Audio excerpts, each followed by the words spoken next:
Welcome back. We've explored self-awareness. Today, we move from knowing yourself to directing yourself, goal setting and achievement. Self-awareness tells you where you are, goals tell you where you're going. Let me share a perspective on goals. The students who've most impressed me over the years, like Leo building drone systems for African farmers, like the bird sound researcher competing in Kaggle challenges, weren't just talented. They set meaningful goals and pursued them relentlessly. Goals matter because attention matters. What you focus on shapes what you accomplish. Clear goals. Focus attention. Unclear goals, scatter it. Goals are attention management tools. The research behind this is remarkably consistent. Edwin Locke and Gary Latham spent decades studying goal setting and found that specific, difficult goals lead to higher performance than vague goals like do your best in over 90% of studies. That number is extraordinary. Few findings in psychology are that robust. They also found that the relationship between goal difficulty and performance is linear up to the limits of a person's ability. The harder the goal, the better the performance, as long as the person has the capacity and commitment to pursue it. This means that realistic goals, while comfortable, often produce mediocre results. The goals that produce exceptional results are the ones that make you uncomfortable. In the AI age, goal setting becomes more important. AI can execute toward goals, but cannot set meaningful ones. AI can optimize defined objectives, but cannot determine what's worth pursuing. The human work of defining worthy goals becomes more valuable as execution becomes more automated. This connects to critical thinking from the 6Cs. Setting the right goals requires rigorous thinking about what actually matters versus what feels urgent. It also connects to commitment, the C that determines whether goals survive contact with reality. Anyone can set goals on January 1st. The question is whether those goals still guide your behavior on March 15th when enthusiasm has faded and obstacles have appeared. Today we cover 4 areas: SMART goals, OKRs for personal development, tracking progress, and celebrating wins. The SMART framework ensures goals are well defined, specific. Vague goals produce vague results. Be healthier is vague. Exercise 3 times weekly is specific. Specificity enables action and measurement. Measurable. If you can't measure it, you can't know if you achieved it. Define how you'll measure progress and success. Numbers, milestones, observable outcomes. Achievable. Goals should stretch you but be possible. Impossible goals discourage. Too easy goals don't motivate. Find the zone of ambitious but achievable. Relevant. Goals should matter to you and align with larger purposes. Why do you want this goal? Does achieving it move you toward what genuinely matters? Time-bound. Goals without deadlines are wishes. Set timeframes. By the end of this quarter, within 6 months, time pressure creates urgency. SMART is a useful starting framework, but it has limitations that mature goal setters should understand. SMART goals work well for execution, for defining what you'll do and by when. They work less well for exploration, for the kind of open-ended inquiry that leads to breakthrough innovation. If the Wright brothers had set a SMART goal, it might have been improve bicycle sales by 15% this quarter. Their actual goal, human flight, was neither achievable by any reasonable standard nor easily measurable in increments.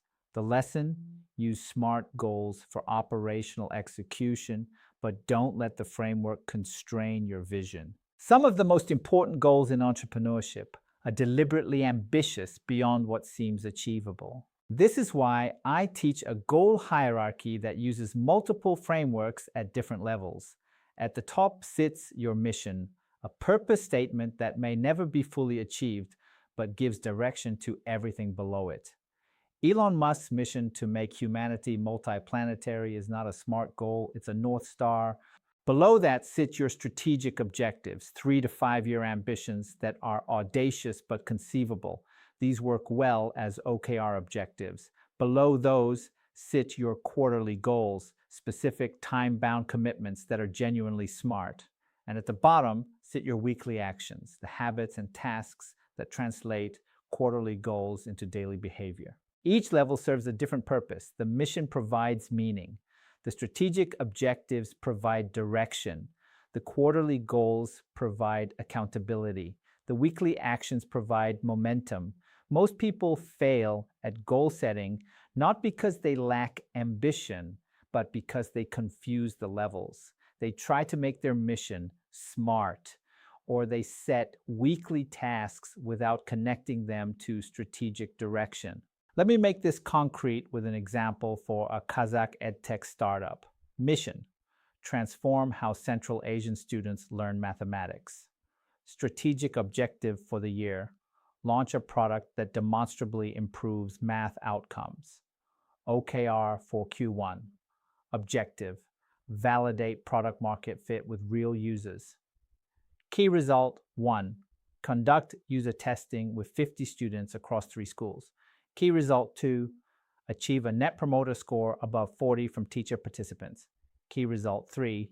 Document at least 15% improvement in test scores for pilot users. SMART weekly goal: complete 5 user interviews by Friday at 5 p.m. Notice how each level feeds the one above it. The weekly interviews feed the key results. The key results indicate whether the objective is being met. The objective advances the strategic direction, and the strategic direction serves the mission.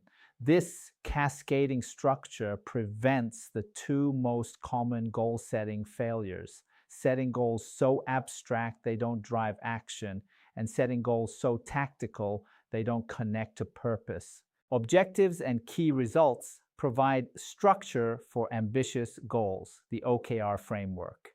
Objective: qualitative description of what you want to achieve. Key results: quantitative measures that indicate whether the objective is met. OKRs connect aspiration to measurement. The history of OKRs is worth knowing because it illustrates how goal-setting frameworks scale.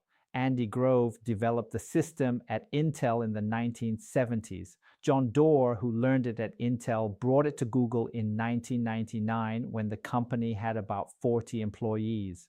Doerr's pitch to Larry Page and Sergey Brin was simple.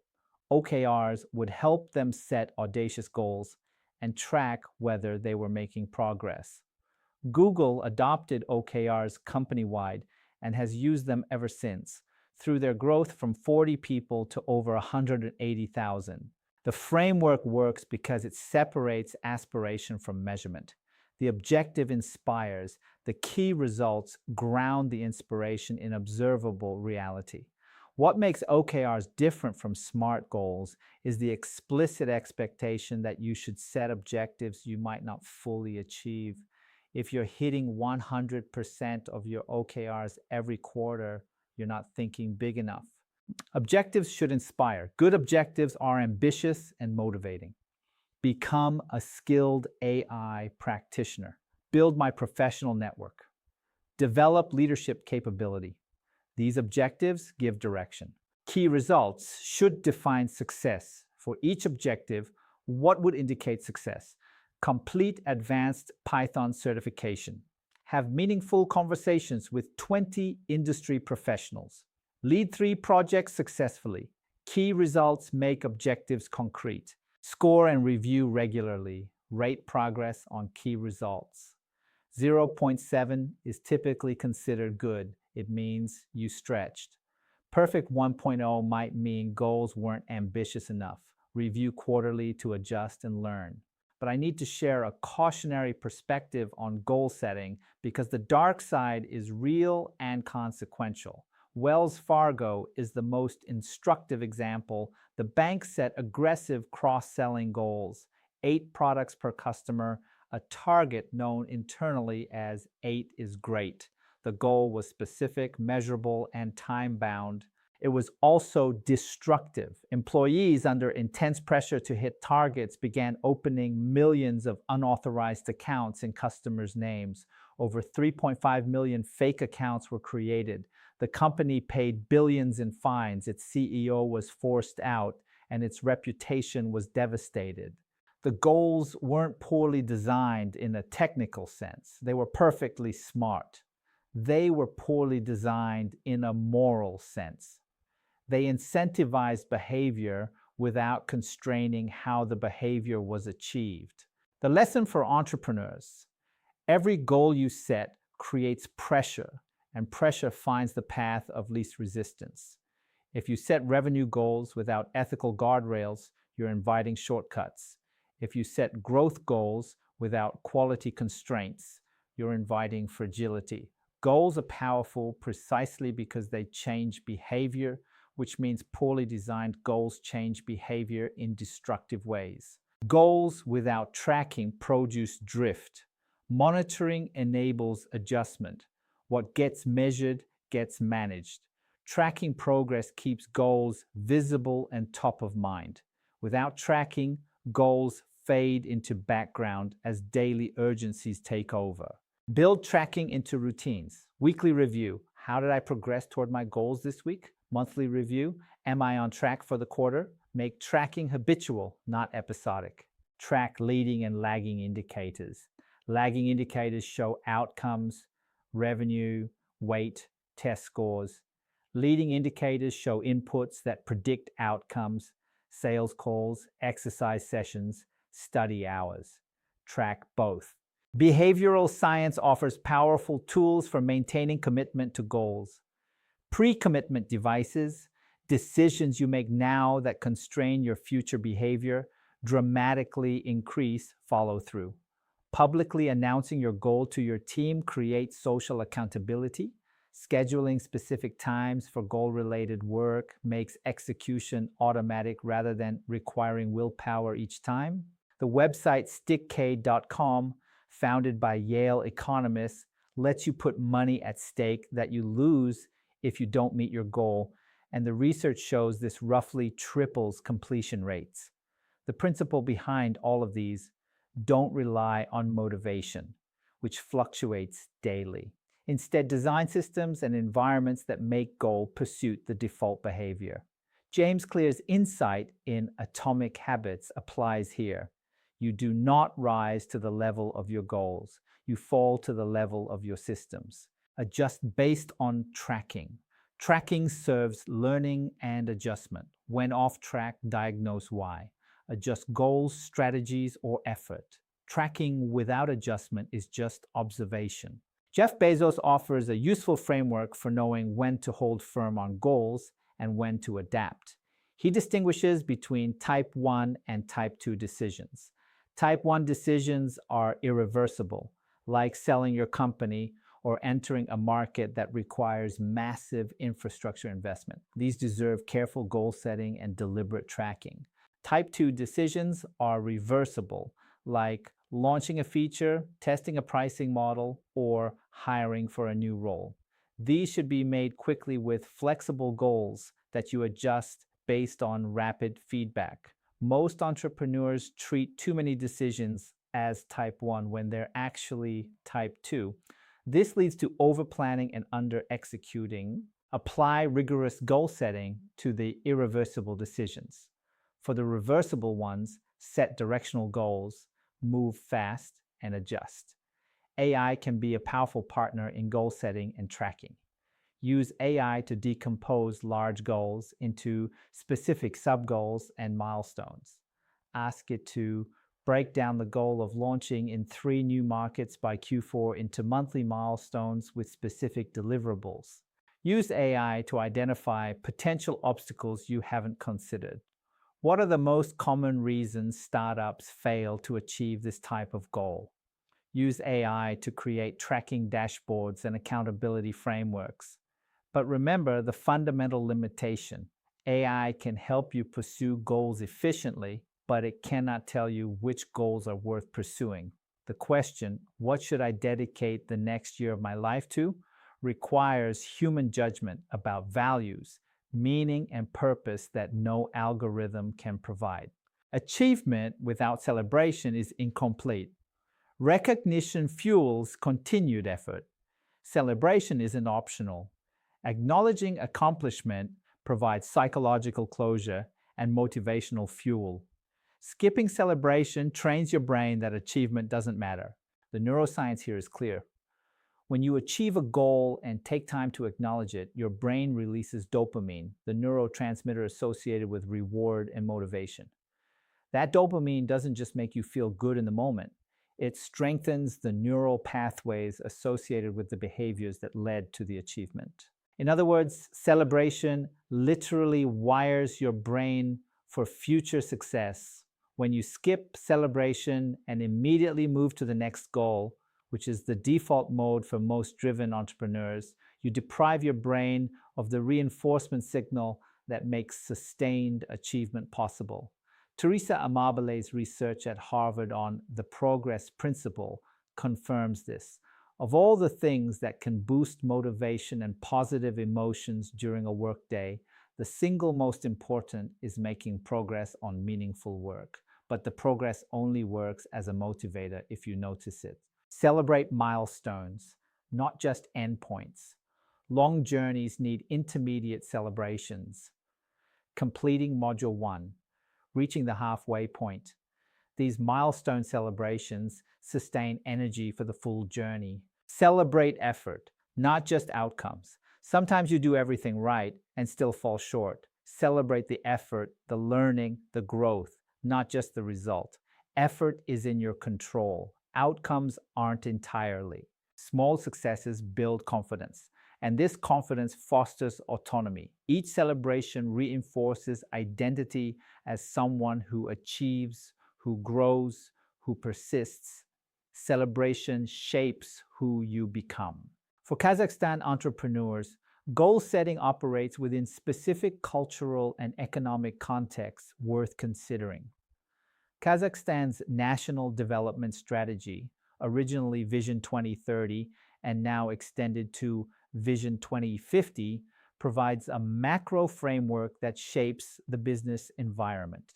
Understanding how your startup's goals align with national priorities, digitalization, economic diversification, human capital development can open doors to government support, grants through programs like Damu Fund, and partnerships that wouldn't otherwise be available. This isn't about subordinating your vision to government planning. It's about understanding the goal ecosystem you operate in and finding alignment where it exists. The Kazakh entrepreneurs I've seen succeed internationally are those who can articulate their goals in multiple frames: personal ambition, customer value, investor returns, and national development, depending on their audience. When developing AI Sana, we set clear goals: 100,000 students in Program 1, 60,000 in Program 2. These weren't arbitrary, they came from vision of national impact. The specific numbers made the vision trackable. For individual students like Leo, goals emerged from genuine curiosity, wanting to help African farmers. His goal wasn't imposed. It came from his own compassion and creativity. Don't confine yourself to existing boundaries. Instead, continually shape your path, embrace change, and innovate within your roles. Every opportunity is a platform you can shape into something meaningful, impactful, and innovative. Here is your practice for this week. Set one personal OKR for the next 30 days. Choose an objective that genuinely matters to you. Not one that sounds impressive, but one that would make a real difference in your life or your startup if you achieved it. Define 3 key results that would indicate meaningful progress. Then design one commitment device. Tell someone about this goal. Schedule specific times in your calendar for goal-related work, or set up a tracking system you'll check weekly. At the end of 30 days, score yourself honestly. Did you hit 0.7? If you hit 1.0, your goal wasn't ambitious enough. If you hit 0.3, reflect on what got in the way. Was it the goal itself, your systems, or your commitment? This single exercise teaches more about goal setting than any amount of reading. Resources to deepen your learning.